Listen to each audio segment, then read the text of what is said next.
Maayong buntag. Once again, Merry Christmas kay December naman. And I believe we have so many expectations. We want to be happy every day. Joy to the world, the Lord has come. And that is our heart's desire that everyone, especially kita nga natin mahimong malipayon tungod kay ang atong manluluwas na taon. Atong kantaon na karaang kanta bitaw sa Bisaya. Sadyain ka na. Bayrot mo na. Kanta na tabi. Sadyain ka na. Hapit sa kahimayan. Oray akong nakita. Ang panagway lumasanado. Uyahan ang bulan, ang tagbalay nag-iawitan, alam mo sa kanang Pasko, magmalipayon. Bagong tinabuhi, tuyo sa among mga pagpapit. Atong awiton o atong laylayon, malipayon. Ganda! Kasadyain ka na. Sadya mo yun. Sa kahimayan, oray akong nakita. Krabestas, ang tagpalay masanda. Uyahan ang ulan, hindi mo tagbalay, ang pagasimbahan na gawitan. Awit ka kalando, sa kanang Pasko, at malipayon. We have all the reason to be happy. Kaparan ng Panginoon. Thank you the Lord. But this morning, please turn with me your Bibles to the book of John chapter 10. John chapter 10, we will be reading from verse 22 down to 30. One kapitulo 10, gikan sa 22 hangtod sa 30. Follow me with your Bibles, of course, to screen. Let us read together. Then came the festival of the dedication at Jerusalem. It was winter, and Jesus was in the temple courts walking in Solomon's column. The Jews who were there gathered around him, saying, "How long will you keep us in suspense? If you are the Messiah, tell us plainly." Jesus answered, "I did tell you, but you do not believe. The works that I do in my Father's name testify about me. But you do not believe, because you are not my sheep. My sheep listen to my voice, and I know them, and they follow me.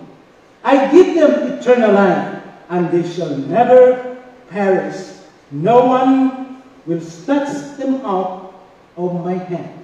My Father, who has given them to me, is greater than all. No one can snatch them out of my Father's hand. I and the Father are one." Praise the name of the Lord. Kasama ko Bisaya, wapos Bisaya. Ngunya din subayan niyo sa English, wala na diha, ako lang basa, mati lang mo. Huwag miabot ang panahon sa ulog sa kasaulugan sa paghalad dito sa Jerusalem. Tingtugnaw kadto. Huwag naglakaw-lakaw si Jesus sa biranda ni Solomon dito sa templo. Mialirong ang mga tao kaniya ug miingon, "Kanus amo man gayud kami sulti sa klaro. Putug-ani kami sa walay lipod-lipod. Kung ikaw ba gayud ang Mesiyas?" Jesus nito ba, gisultian ko na kamo, apan wala kamo muto kanako. Ang mga buhat nga akong gihimo sa ngalan sa akong amahan, mao ang akong saksi. Apan dili kamo mutuo tungod kay dili man kamo akong mga karnero. Ang akong mga karnero mamati sa akong tingog, na kaila ako kanila ug sila nagasunod kanako. Naghatag ako kanila sa kinabuhing dayon ug dili nagayod sila mga matay ug walay makaagaw kanila gikan kanako. Ang akong amahan nga mao'y naghatag kanila nga ri kanako labaw sa tanan ug walay makaagaw kanila gikan samahan. Ako ug ang amahan usara.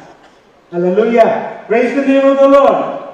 All right, this morning I'll be talking about the subject believing in Jesus. That is our subject for today.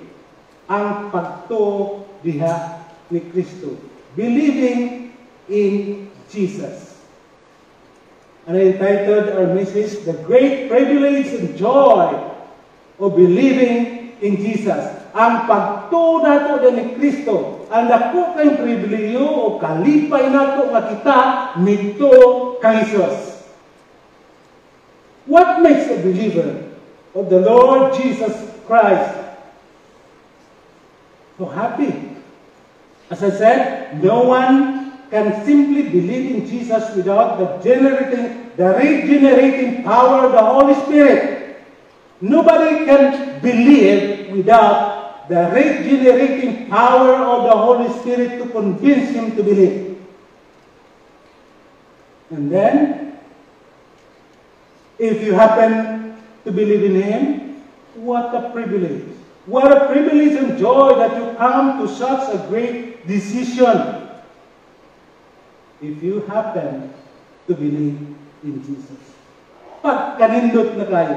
Pagkadako sa atong kalipay kung kita mito ni Jesus. Tungkol kayo nga naman, dili ka makatuo ni Jesus kung wala ka gikitandog sa balang Espiritu. Kung wala kikatagal conviction sa balang Espiritu, lisod ang pagto ni Kristo Jesus. Kadaghan ang akong ginawalihan, daghan nakadungog sa may balita, apan dili tanan nito. Dili tanan misampo sa pagkalagad sa Ginoo. Tungod kay naay manguban na mamati lang apan wa mitukop sa tensasi. Kung wala nagliw ang balang Espiritu sa imong kinabuhi, sa imong kasing-kasing, lisod ang pagto sa Dios. Apan kung midangat ka sa paghimo og desisyon nga ikaw mudawat og muto ni Ginoong si Kristo, pagkadakong kalipay og pribiliyo nga ibot niya ang desisyon ni mo muto ka ni Jesus. Tungod ka dili tanan muto ni Jesus. All throughout the world, wali ka ba to Jesus, they don't know about Jesus and they do not believe in Jesus. And we are so blessed this morning that we came with that great decision that you believe in Jesus as Lord and Savior. But the question is that, what makes a believer of the Lord Jesus Christ extremely happy and privileged enough? What makes the believer of the Lord Jesus Christ extremely happy and privileged enough? Unsay nakahataw kalipay sa mga magtutuo ni Kristo o nagdimos lang nga pribiliyo kayo mga kumito ni Jesus. So, in this morning text that we have, from the discourse of Jesus among the unbelieving Jews in this passage, we will draw three important truths that will surely make all believers of Jesus Christ extremely happy and privileged enough that we come to believe in Jesus. Number one, those who believe in Jesus are sealed and identified as His own. Remember this point. Number one, those who believe in Jesus are sealed and identified as His own. So, bilihan ka na. Katong mito ni Kristo Jesus, iya nang gisilyuhan na o nailhan kayo sa Diyos nga iyahan na. Na kung dili ka iya sa Diyos, kung dili ka anak sa Diyos, posible nga wala mo din karon. Posible nga di mo Kristo kanon. Kung wa mo nailhan sa Diyos o nakabalo siya daan, nakakanang tawanan na ako ng piliyon, lisod kayo makadoon ka sa Diyos kung walay conviction sa Balang Espiritu. That's why you have to be happy this morning that you came to know the Lord Jesus Christ as your Savior and Lord. You are identified. You are being saved. Giangkon na si Ginoo, ikaw iyang tinod kanero anak sa Dios o iya kang nailhan. He knows you. Unsa ingon sa verse 25 to 27, Jesus answered, I did tell you, but you do not believe. The works that I do in my Father's name testify about me. But you do not believe because you are not my sheep. Look at this. These people who keep on asking Jesus Christ, are you the Messiah? Sulti me. Ayaw ibitin. Don't make us always be in suspense if you are the Messiah. Tell us plainly if you are. Because we are not convinced that you are that person, our Messiah, who waited that He will save us. But if you are that Messiah, tell us plainly. Jesus said, I did tell you, bisultian, coupled with the miracles, the works that I did in my Father's name. But still, you do not believe because what? You are not my own. Dahil mga tao nga atong giwalihan, atong isultian, uban pa, gastuhan pa yun, we invest our time and everything we do just to let them know the Savior, the Lord Jesus Christ, presenting the gospel clearly, but some of them do not believe. What caused them not to believe? Ngayon di ba sila mo to? Very clear ang Bible. It happens not in our time only, but even in the time of Jesus Christ, many do not believe Him, especially the Jews, the Jewish people. They do not believe Him. I tried to search, and before only 20% when we were in Israel, I asked our guide, tourist guide, our brother Amir, how many Christians are there in Israel today? Said, only, as of this moment, we are only 20,000 out of 9 million Jews, 20,000 believers in Jesus only. I praise God today, the record, out of 9 million Jews, do not have an increase of 30,000 believers. Why? Because do not like gisunod sa Jewish na teaching, Talmud are teaching different things.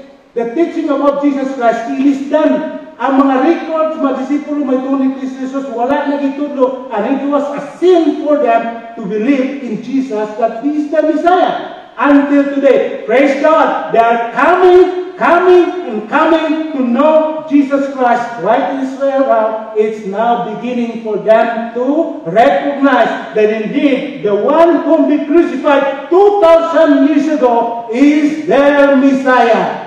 Or in fact, nagsilos sila sa mga until. They got jealous for the Gentile believers because we are millions who believe in Jesus. He came to His own, but His own received Him not. That's what the Bible says. Jesus came supposed to be for the Jewish people, but the Jewish people refused to believe Him. In spite of that miracle that He did, they crucified Him because they do not believe. That's what Jesus said in this text.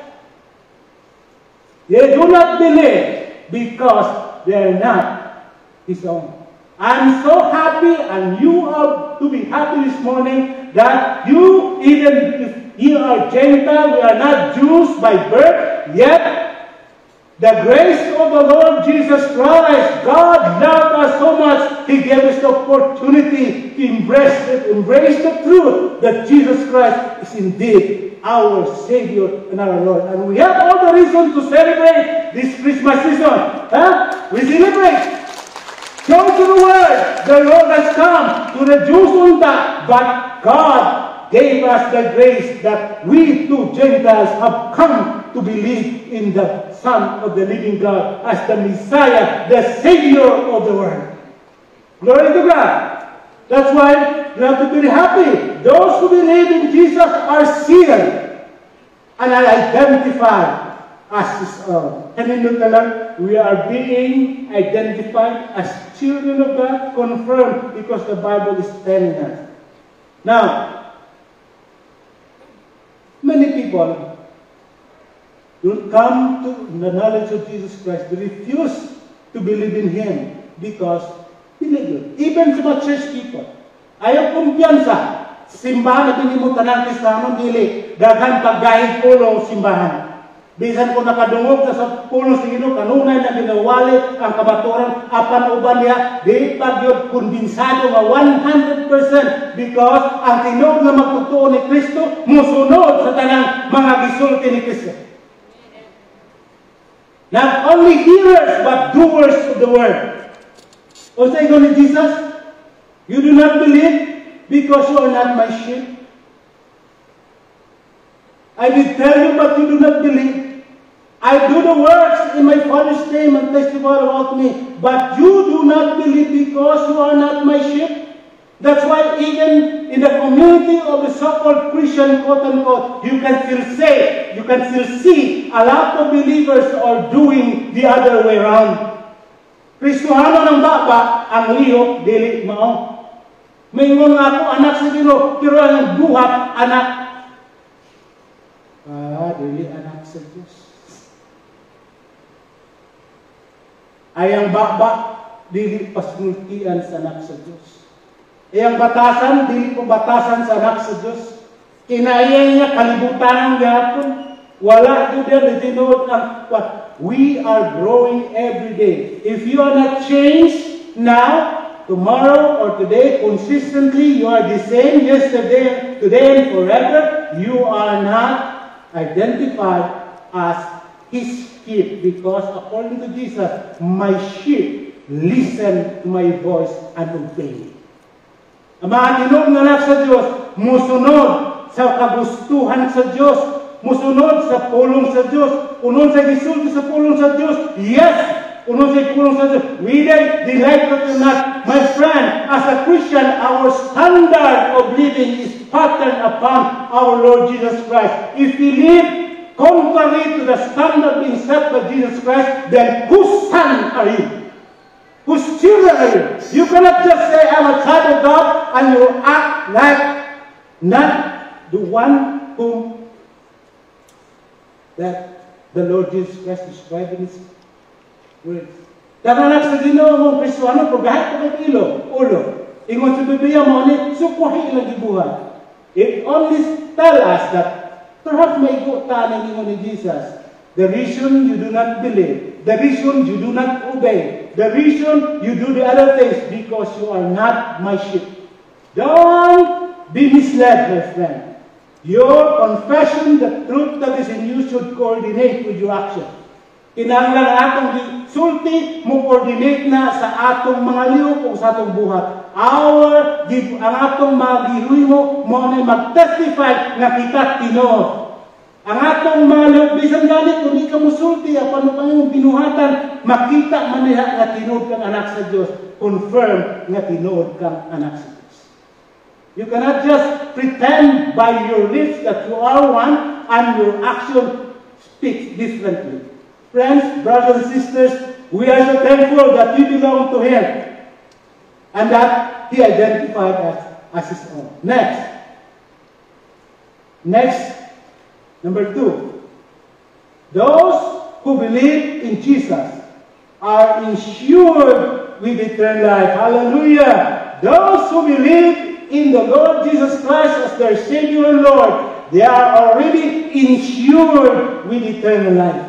Sigurado kayo sila nga nakabaton o kinabuhing walay katapusan. Kung sa ingon diya sa verse 28. Verse 28 says, I give them eternal life. Those whom the Lord has called, those whom the Lord has touched. Ingon niya, tanan nga gihatag sa Dios kanako, sa aman kanako, ako silang gihatagan o kinabuhing walay katapusan. I give them eternal life, and they will never perish. No one can snatch them out of my hand. That's the guarantee of the Lord Jesus Christ. If you believe in the Lord Jesus Christ as your Savior and Lord, you are being insured with eternal life. And no one can snatch you away from the hands of God. You are insured.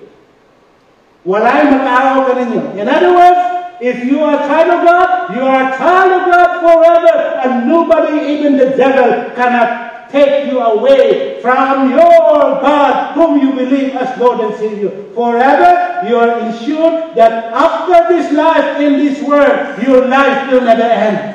You will continue to live forever because your life is being insured by the name of Jesus Christ whom you have believed as Savior and Lord. Klaro na? Are you happy this morning? I am a child of God. And I am a child of God forever. Anak ka sa Diyos. Pagkalihim kang anak sa Diyos, mawala din kalibutan na, kaputo naman tag 80-90, pero ang atong kinabuhi, di mamatay, magpabilin tang buhi, hangtod sa hangtod, tungod sa atong pagto, diha ni Kristo. Hallelujah!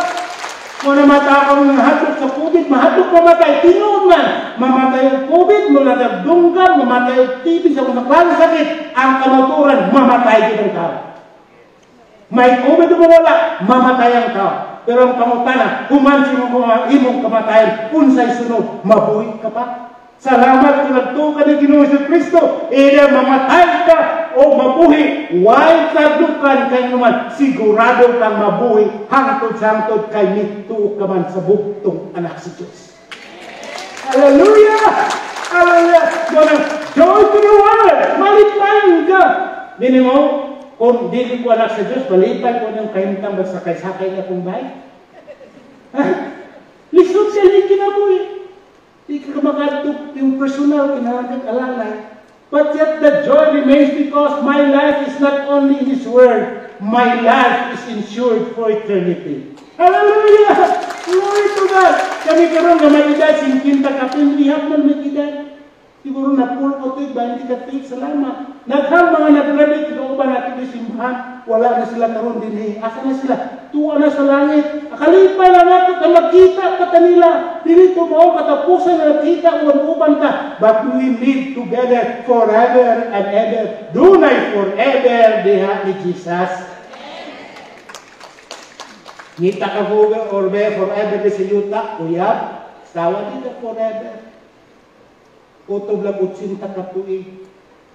Ang pag-asawang Diyos, imong forever, never na ni.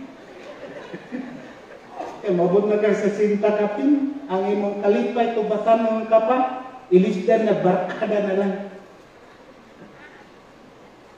Kung di na lang. Pero ang kalipay na ito sa bawa sinuta, lumalabay lang. Panatong kalipay sa dayon nagpabilin nga walay katabunan, kalipay, walay kinutuban nga alam kang Ginoong Hesus. Salamat sa Ginoo. Salamat sa Ginoo nga kita natandog ni kita nito ni Hesus kay kung wa ta nito ni Hesus, wagoy kasiguruhan ng kinabuhian. Kung ingon sa Biblia, kay ngonan ang paglantaw, eat, drink, and be merry, and tomorrow you will die. Is that all the purpose of life? Eat, drink, be merry, and after that what? Die? Wow! Paglog mo kita mo ng Solomon, vanity is all vanity. Everything is vanity under the heat of the sun. I tried everything. Joy, foolishness, everything I tried it. And I said, the conclusion of all matter, vanity and vanity, everything is vanity and vexation of the spirit and chasing after the wind. Wa ay makuptan. Tanang butang sa kalibutan, if you anchor this world, riches, whatever, you cannot hold on to that. After all, you will leave this world because we are temporary.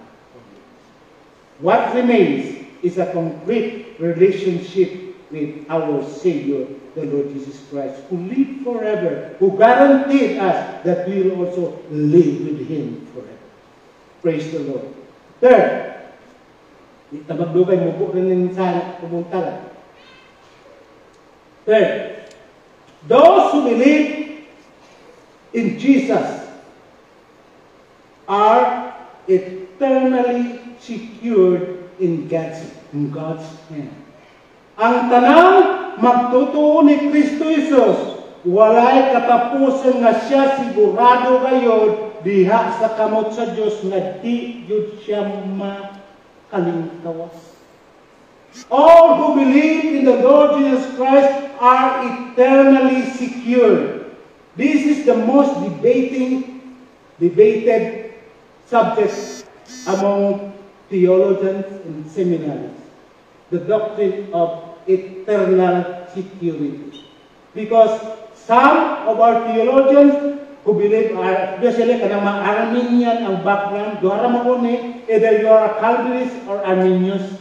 So you believe in that. Arminian holds the theory that salvation is very conditional. If you do not hold on to it, or you gain it by doing good works, then you are not sure whether you're saved tomorrow or not. If you make it, then you are saved. But the Bible is very clear that if you believe in the Lord Jesus Christ and never cease to believe in Him, and until your death, you believe in Jesus Christ as your Lord and Savior, bahala kung may tabo si Kristo yung gituan na Ginoo ug manluluwas, wala kay laing Dios makaluluwas kanimo gihatag nimo ang imong kinabuhi sa Dios ingon pa diha sa Biblia, cast them out from my hand. Look at that. No one can snatch them out from my hand. They are eternally secured in my Father's hand. That's why, friends, brothers and sisters, if you believe in Jesus Christ today, you believe in Him tomorrow, you believe in Him even until your death, your life is secured. You are eternally secured in Jesus Christ, that you will live forever with Him. Mga okay ba na sigurado ka sa itong kaluwasan? How many of us today said that, I'm sure, Pastor, if I die today or tomorrow, I will be in heaven? Raise your hand with all confidence. Praise the Lord! Praise the Lord! Praise the Lord! Praise the Lord! The devil see that hand, and God identified all of you. Eternally secured in Christ. Kita mo naghatag ng eternal security? Only Christ. Si Kristo lang naghatag nato o kasiguruhan nga way makailog kanato gikan sa kamot sa Dios. Kung ikaw lang mo nagbunit sa Dios, makabuhi ka. Pero kung ang Dios mo nagbunit nimo, di jud ka buhian sa Dios. Kay kusgan ang Dios, dili ka daw maagaw gikan sa makamot bisag unsa way makaagaw kanimo gikan sa kamot sa Dios nga mahal tungod kay silyado ang imong kinabuhi kay mituo ka ni Ginoo si Kristo nimo Ginoo ug manluluwas hangtod luwas ka. Hallelujah! Hindi pa yung gana. Dili na dapat abusaran mo. Kaya anak sa Diyos, magpakasala ka. Dili ang tinuod nga anak sa Diyos, dili maglunang sa sala. Ang tinuod nga anak sa Diyos, magpabilin nga iya sa Diyos o ang iyang kinaiyahan sa Diyos. Pero kung mayon ka, anak sa Diyos, pero yung batasan, iya na Satanas, alay na ng history. Differently. Because God never compromised the truth. You are not the standard. The standard of righteousness is God. You cannot say, ano naman ko naman kumausap pastor, bahala sila. Friends, you are not the standard. Dili ikaw ang sukdanan. Ang sukdanan nga mabutang sukdanan sa imong pag-anak sa Diyos, Diyos mismo pinagi siyang pulong. You cannot say, I am this, they have to accept me because I am this. No, you have to change if you want to be a child of God. Because a child of God follows what God is doing. Glory to God. We are eternally secured in the Father's hand. Who believe in the Lord Jesus Christ. More than 28b, they shall never perish. I give them eternal life, and they will never perish. No one can snatch them out from my hand. My Father who has given them to me is greater than all. No one can snatch them out of my Father's hand. Kanuhan na gibanggit na siya. Because this is the emphasis. Nga walay makaagaw kanimo gikan sa kamot sa Diyos. Walay makaagaw kanimo. Ang yawa, di ka pwede ang punon. Tungod ka nga naman. gipanag-iyahan ka na ni Ginoong Kristo. Muna mo siya, ako o ang akong amahan, usa lang. Kung sa'yo mabasa niyo sa pulong singino, may itong ni Kristo Jesus, giuyunan sa Diyos nga amahan, kay sila usara. Muna ba nga, mutulan na sila sa Diyos amahan, dili sana, burahan na lang ang gisulti ni Jesus. Nga siya o ang amahan usara. Bulagon ni mo ang relasyon ni Jesus, gamay lang nga Diyos si Kristo, mas dako yung ang amahan. Ingon ni Jesus, ang amahan ako, usara man ni. Usara sa gahong, usara sa among kinaya. Muna na ang ni Jesus. Musa kung mag-ingon si Jesus, nga ang tanan nito na ko, ako na silang gitagaan, kinabuhi mo lang katapusan, giuyunan na sa Diyos nga amahan, aprobado na, kay mo na ilang i-agrihan. I will give them eternal life. But no one can come to me unless the Father brought them to me. Even your conviction. Abi ninyo ka nang yung pagtuon ni Kristo Jesus, inyo lang na. Doon ay conviction sa parang Espiritu, diha sa inyong kinabuhi, ikaw nito. When you hear the Word of God, you are being convicted by the Holy Spirit because that is His Word to confirm that you are one among the elect. God has been known since the foundation of the world. Muna, kung mag-eskwela mo doon natay school, the Word for Everyone College of Ministries. Doon ay sa ka-subject diha nga mong tulo about soteriology. It's all about the doctrine of salvation. There, if you are enrolled in this subject, you will clearly know and privileged enough that you came to know Jesus Christ. Usani ka subject at 3 units, you will learn more about your salvation. Friends, brothers and sisters, glory to God that you are counted among millions. And I would like to conclude. I would like to conclude with this. I would like to ask you this question.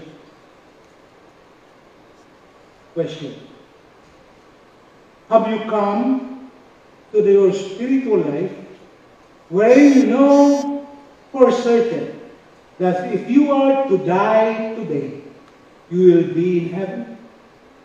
Another question. Suppose if you are to die and stand before God, then and He would ask, why would I allow you to enter my heaven? These are two questions. These are two questions, itawag nato ni diagnostic question being used by the evangelism explosion for witnessing as an introduction to start the conversation to present the gospel to someone. Muna, dunay kwan niya, nang gitawag evangelism explosion, doon na sila introduction. Have you come? Niabot ka ba sa punto sa imong spirituhanong kinabuhi? Kung diin pananglitan, mamatay ka karon, makasulod ka sa langit? Pananglitan, mamatay ka karon, niya mo, atubang ka, sukmayan sa Diyos. Huwag ang Diyos mangutanan. Anong pasulod ka man ka sa akong langit? Unsay imong ikasulti? Mingon ka, Ginoo, maayo mo kong tao? Ang rason ka, Ginoo, religyoso man, kuna mo ko simbahan. Lord, musulod ko sa langit kay, maayo kong tao, amang ko igipatay. O, amang ko nangawat.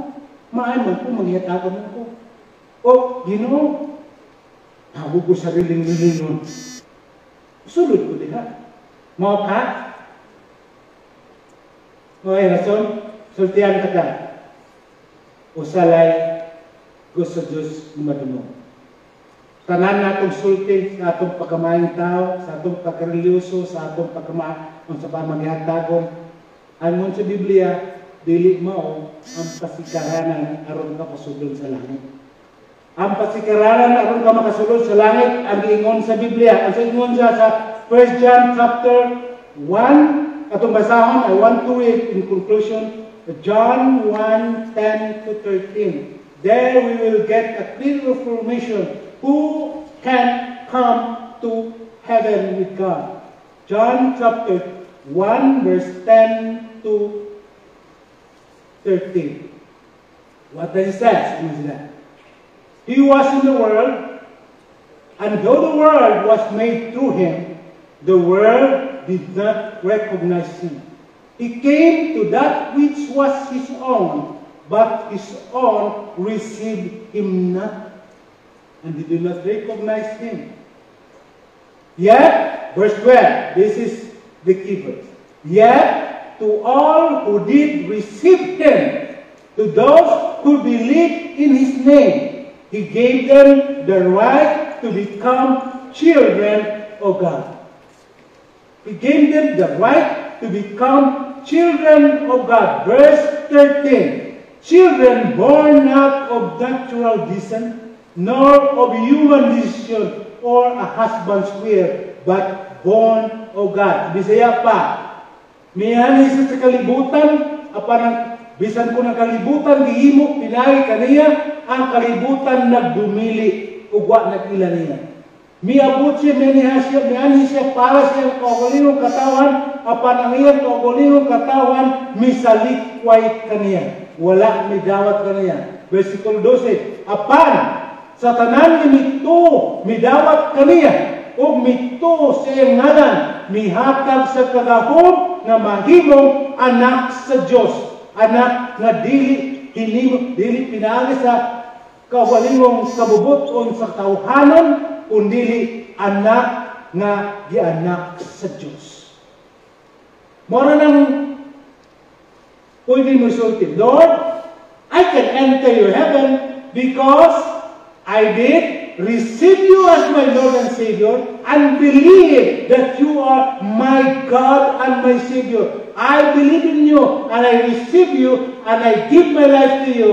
And that is what your word says. Anyone who believes and receive you, you give them the right to become children of God. Therefore I said, why did I enter your heaven? Because I am your own. I am your child. I believe in you. Muna, rason nga pwede mo isulti sa Diyos nga nang pasulod sa langit. Sultian, anak sa Lord, anak mo mo, bidawat mo kasi mong bukong anak. Siya mo na akong ilan akong ginog manuluwas. Wano ko ilaing Diyos siya lang yun. Oh, way balibad. Nga naman, mao nang gisulti sa pulong sa Ginoo. Mao nang gitaw na ito, kamatuoran. This is the truth that cannot be denied. Because it was God who released that word. That everyone who believed in Him, who did receive Him, He gave them eternal life. God cannot argue with you because that is the truth. That is the truth. If you said to the Lord, because I'm a religious, no. If you said, I'm a good man, I will be about sin. Yeah, I am a religion. No, religion is good, but relationship is more important because this is the truth. That if you have the personal relationship with His Son, Jesus Christ, He will give you eternal life. Muna yung sa Biblia. Hallelujah. Salamat sa inyong panayagay sa basahan po nato ang 1 John, memory verse na ito last week. 1 John chapter 5 verse 10 to 13. And just follow me with your Bible. Whoever believes in the Son of God accept this testimony. Whoever does not believe, God has made him out to be a liar, because they have not believed in this testimony God has given concerning His Son. 11. And this is the testimony. Listen to this. God has given us eternal life. Kung sada, ang Diyos naghatag kanato o kinabuhing walay katapusan. And this life is in His Son. O kining kinabuhiya, anaa siyang anak. Whoever has the Son has life. Ang tanan na kadawat sa anak, doon na may kinabuhi walay katapusan. Whoever does not have the Son of God does not have life. O kinsang wala pa nakadawat sa bugtong anak sa Diyos, walay kinabuhi siya. But pasabot, wala kay guarantee na doon na kay eternal life. Verse 13 says, these things I write unto you, so that you may know that now you have eternal life. Guarantee we have eternal life. That's the reason that every day is a holiday to celebrate Christian day. Christ is in me. I am a child of God, and I am saved forever. And I have the joy that I am really certified, identified as child of God. Anak sa Diyos. Hallelujah, kanindot. This morning, if that two question is ikaw ang itong sigurado ka ba langit mo? Pananglitan, hindi mo naman nunglon, simba ko pastor, pito kalawad. Simba ko pito kalawad palayo na. Pananglitan lang. Kung mamatay ta karon, sigurado ka ba langit yung atuan? Raise your hand, sigurado nga langit. Gwapo na yung atong i-confirm. Salamat. Wow. Langit yun. Langit yun. Tingnan na uto-uto. Dili niyo uto-uto. Pakita sa demonyo nga anak kasi Ginoo. Hallelujah! Wow! Palakpakan na itong anak sa Ginoo. Kumutindog ka tubangan sa Diyos, hukman ka niya, kaya pagtindog ni Bedo. Basaw niyo ang pangalan. May wala. Panay ang anghel na. Nanong pasudon man ka? Kung may sulti, usaraan yung sulti. Kining gilitok sa Biblia. Nga tanan, namidawat, nakadawat, sa bugto nga na sa Diyos, may hatag siya kinabuhin. Walay katapusan. Balik nga pa din yung pagkasiguruhan siya kinabuhin. Ayaw ka wala, isay mong kamot, this is your no. Don't mind kung nauban niya. Don't be shy. If you are that person, sigurado, kanawat sa kadawat ni Ginoong Isus Kristo ngayon, Ginoong manluwas, umingon sa pastor, ilid ko sa prayer, pastor, gusto kong masiguro yun. I will give my life to Jesus. I believe in Him, even today and forevermore. I will never live without Him, and I believe in Him. Hangtod, He is my Savior. Bisan ko sa matumba ko sa but I still believe in Jesus. He is my Savior forever. Can you still raise your hand? Lamat sa Ginoo. Silently. Dahil sa mong lingkuranan, I will pray and make this prayer as your personal prayer to the Lord. That you want to invite Him into your heart. And this day recorded, this is December 30. I made a decision that I believe in Jesus. He is my Savior. I received Him into my heart. No turning back. I will never be shaken. I will never listen to any doctrine about salvation. I only believe in Jesus and His Word. Now, this day, akong hatag ang kinabuhi ko Jesus. 100%. Ako siyang ang punong na siyempre ng Ginoo ug manluluwas. Hangtod. Magampo ko. Bisan kung ikaw litok sa imong nabil ba, lutukon nimo or imo ba ibutang at kini imong pagampo. Agad, pagdawag ni Jesus, niya imong Ginoo manluluwas. Sa imong ginungkuran. Ginoong Jesus, repeat after me if you want to receive Him. Lord Jesus, thank you for your words. Salamat sa pulo. Nga akong nadungo, Ginoong Jesus, pasaylo ako.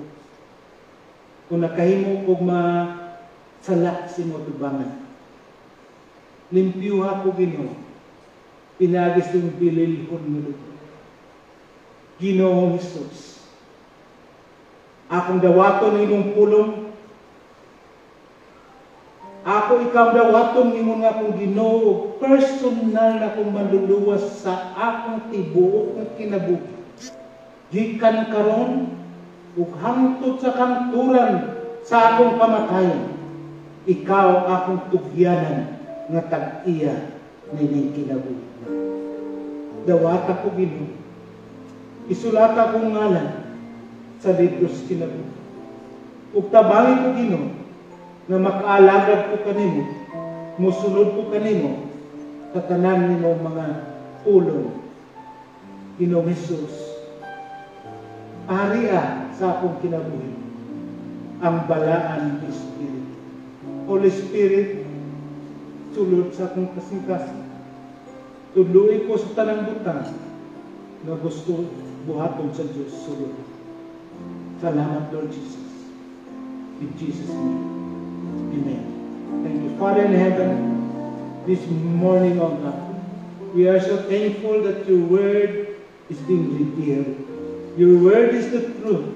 And your word give us, oh God, the joy within. And forevermore, we will declare that we are yours. And no one can snatch us away from your hand. Powerful hand. Thank you for sealing our ownership, that we belong to you. You are our God, and we are your children. I am your child. Thank you, the Lord. Lord, I pray that you continue to speak. If all of us here, oh God, are being confirmed as your children, we want to extend this invitation to others. Help us to celebrate this Christmas with our family and friends. Those ones who have not come to the saving knowledge of Jesus Christ, use our lives as instrument to tell them about you, that they too will find joy and happiness in Jesus' name. Lord, bless my brothers. Bless your words this morning into our hearts. And those ones who are listening, watching on their television, or any means that they listen to this message of God, speak to them the same truth. Thank you for blessing them. Those ones who are in their homes today, I pray that you reach them right this time through your Holy Spirit. Bless everyone. In the name of Jesus, I pray. Amen. God bless you.